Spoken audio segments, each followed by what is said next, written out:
बिस्मिल्लाहिर्रहमानिर्रहीम। दुनिया के ټولو نه عام چې کوم جوړونو مرض دی ایت اوسټیوارترایټس وي. دا مرض داسې وي چې تقریبا د هر انسان 35 کال نه پس د زنګونان کې لږ ډېر درد شروع کیږي. وجه دا وي چې دا زنګونان بر او لاندې دوه ډوکې وي.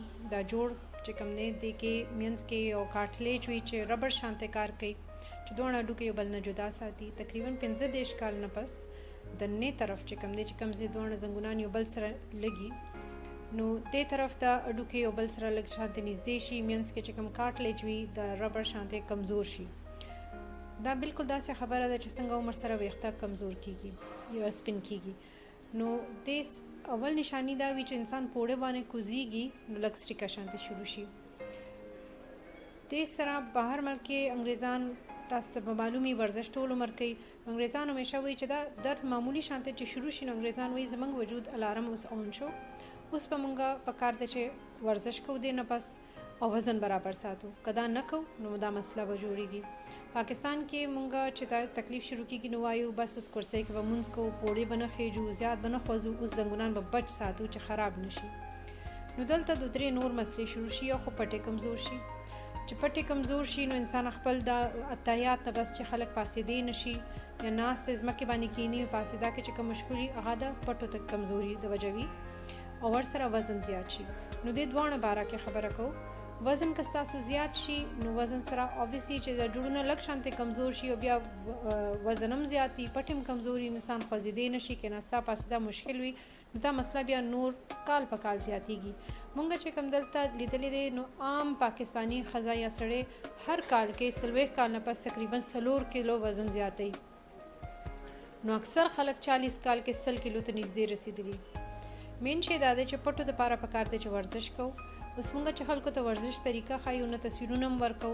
اول تاسو که ساده ورزش کوئ نو یاد ساتئ چې انسان که ورزش ته عادت نه او ورزش شروع کوي نو دا شروع کې خامخا یو میاشت تقریبا یو نیمه به درد کوي. کدا درد کوي نو تاسو بهشک درد ګولې خورئ مالش کوئ زنګون باندې که پټې تړئ خو ورزش ضرور وکړئ. که ټکور ورکوئ څه نقصان نشته. خو اوبویسلی دونه زیات ګرم یا دونه زیات یخ نه چې انسان ځان خوب کی. بل خبره دا ده چې انسان چې کله دا وزن چې کم دی د لپاره پکار دی چې ورځ کې 3 پیری خوراک ضرور کو. پاکستان کې اکثر خلک خوراک بدلول طریقه دا سکی چې فاقه شروع کی. فاقو سره خلک نه نری کیږي. د دې مین طریقه دا دی چې تاسو ورځ کې 3 پیری خوراک ضرور وکړئ. خو یو څو سیزونه معمولی شانته بدل کې سپور ناشته کوئ چې کم کې غوړ روغن بالکل نه. غرمه وخت تاسو پکار دی چې غرمه یا ماښام یو وخت ترکاری روټي خورئ او یو وخت چې کوم دی یا میوه یا ماستا یا پټ کېدلې چڼو چاټ لوبیا چاټ یا سلاد د یو کاشو خالی ترکاری کا اچوي که بالکل ډیر زیات زړه کیږي خو کاشو سره خورئ.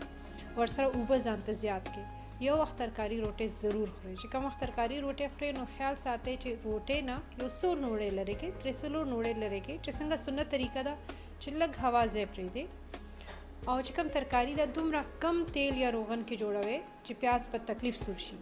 که تاسو یو ځل زیات تیل کې جوړ شي برنه تیل لري کوي بیا اثر پکې راغلی نقصان بیا کیږي اکه شانته فائدہ نشته. بیا ځینې خلک وي بس مونږ برنه لري کو هغه سستر ګوله دوکا ور کوي.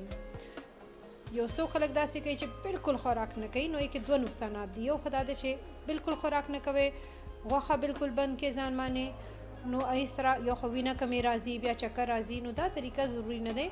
زه چې کوم طریقه تاسو ته خیم دې سره وزن ضرور کمیږي خو 2-3 میاشت پس کمیدا شروع کیږي. مین شی دا دی چې تاسو که رو کیږي خو بیا پوخ ټول عمر لپاره بیا انسان بیا وزن برابر وي.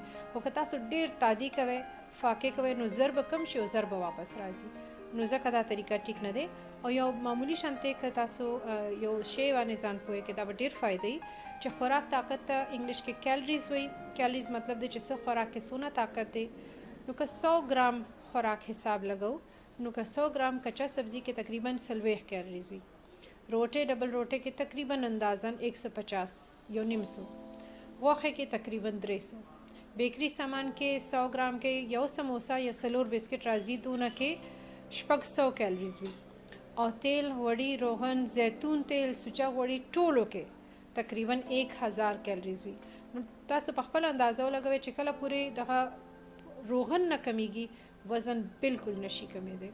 او پاکستان کې مسله دا ده چې زمونږ خوراک دنیا کې خوند په حساب خو ډېر زیات ښه دی، خو صحت په لحاظ باندې دونه بد خوراک ما نه دی لیدلی. بیا ودونو خوراک، بیا چې میلمه راشي بیا موږ نور زیات غوړي اچو، نو دې څیزونو ته خیال ساتل ضروری دی.